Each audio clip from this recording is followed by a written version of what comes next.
இன்னைக்கு ஒரு குட்டி எல்லாரும் வாங்க.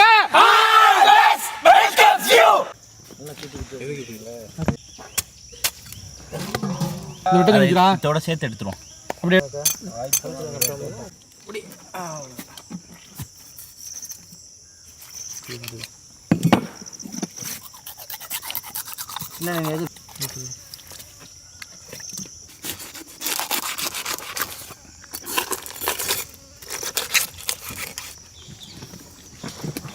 நல்லா எழுதுங்க, பக்கத்தில் வச்சுக்கோங்க.